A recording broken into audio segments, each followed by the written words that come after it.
I want to talk a little bit about induction heating. So induction heating, you need an induction coil. This is a solenoid which will project a magnetic field, and it will project a magnetic field onto an object, and that object will experience the magnetic field. If it's conducting, it will produce an eddy current. It will produce a voltage and voltage inside it, a closed circuit voltage inside it. So if I have a metal plate and I put a coil above the plate, that plate will have a field going inside it equal to, so if the field, Lenz's law, if the field suddenly increases, it will have a backward going field to it. So if it has a sudden increase in field, it will have a current which resists that increase in field. It's sort of like, it's very much rotational magnetic inertia of space and materials.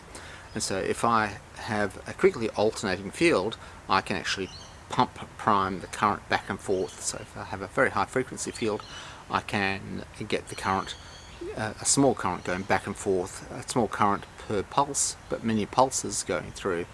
This will heat it up. Now we'll talk a few uses of induction heating. The advantage of induction heating is that it just heats the middle part. If you've got non-metal parts, they just sit there, they're going, why is this metal part heating? So the use where I used to have induction melting is where I had optical fibers in a little metal ferrule, and it would go into a component, and it would be plastic holding on the optical fiber. So if I hit a soldering iron and heated the whole area up, the whole area would heat up and melt the plastic. And so you put a little ring of solder on it, and then put an induction furnace around the outside, click, and press the click, and it will just heat and melt that. This is for various glass things where you want to seal basically glass into a tube. You get induction furnace. For tempering golf clubs, again, you've got a wood stick and you've got your golf piece on the outside. You want to heat it up and let it cool down, let the crystals in the metal change a little bit. I'm not quite sure how it actually works, but you put it in an induction furnace, and there's a lot of things where you just want to heat a small component, induction things. Obviously, induction charging of your iPhone is one aspect.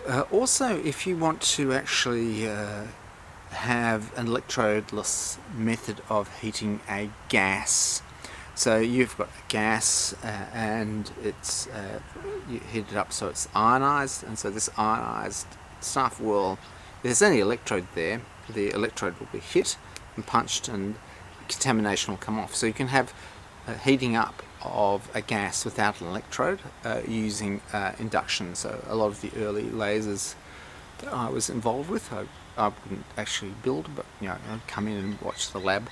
They'd have these induction coils either side of this tube, and they'd hit it with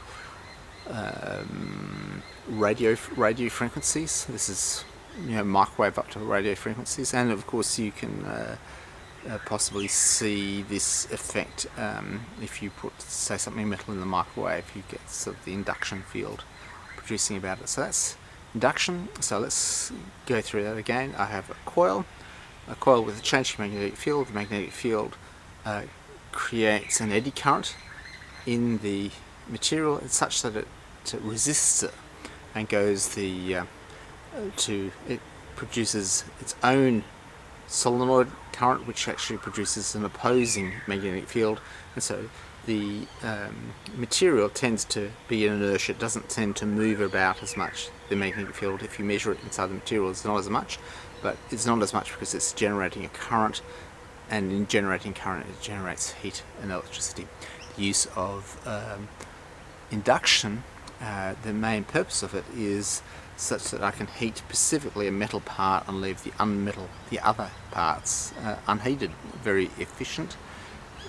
You may need it for efficiency, but you also may need it for detail, to actually get in and heat one metal part but leave the other parts untouched. Thanks a lot for watching.